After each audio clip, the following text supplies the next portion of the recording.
بسم اللہ الرحمن الرحیم۔ میرے پیارے دوستوں اور بزرگوں، السلام علیکم۔ جیسا کہ آپ جانتے ہیں، طلاق کے متعلق ہماری سیریز ویڈیوز چل رہی ہیں۔ اگر آپ لوگ ہمارے چینل پر نئے ہیں تو ہمارے چینل کا حصہ بنیں، ہمارے چینل کو سبسکرائب کریں تاکہ اسلام کے متعلق جو بھی معلومات شیئر کی جاتی ہیں آپ تک پہنچتی رہیں۔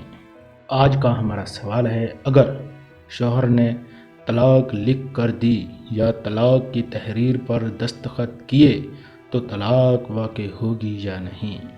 اس کا جواب ہے، جس طرح زبانی طلاق ہو جاتی ہے اسی طرح تحریری طلاق بھی ہو جاتی ہے، بلکہ اس میں متعدد صورتیں ہیں۔ ایک، خود طلاق کا مضمون تحریر کیا، دوسرے کو مضمون تحریر کرنے کا کہا، اور تین پر ہے دوسرے نے اپنی طرف سے طلاق کا کاغذ لکھا۔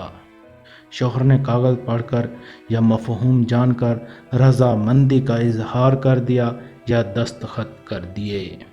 نمبر 4 پر ہے، پڑھوا کر تو نہیں سنا مگر یہ معلوم تھا کہ اس میں میری بیوی کو طلاق دی گئی ہے، اس پر رضامندی کر دی یا دستخط کر دیے۔ ان تمام صورتوں میں رضامندی کا اظہار کیا یا دستخط کیے یا انگوٹھا لگایا یا طلاق واقع ہو جائے گی، اور تحریری طلاق لکھ دینے سے ہی یا لکھے ہوئے پر دستخط کرنے سے بھی طلاق واقع ہو جائے گی۔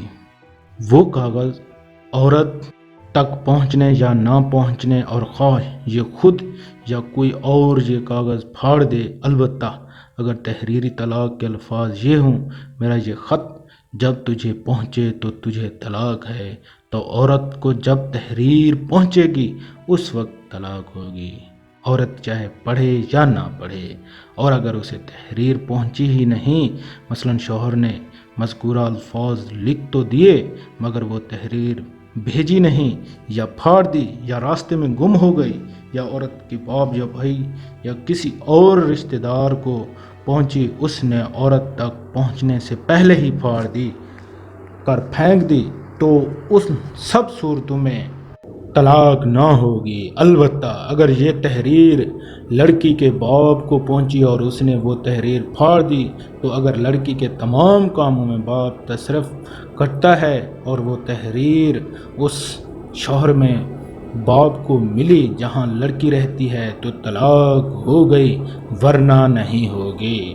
مزید اس طرح کے سوالات اور جوابات کے لیے ہمارے چینل کا وزٹ کریں۔ اللہ حافظ۔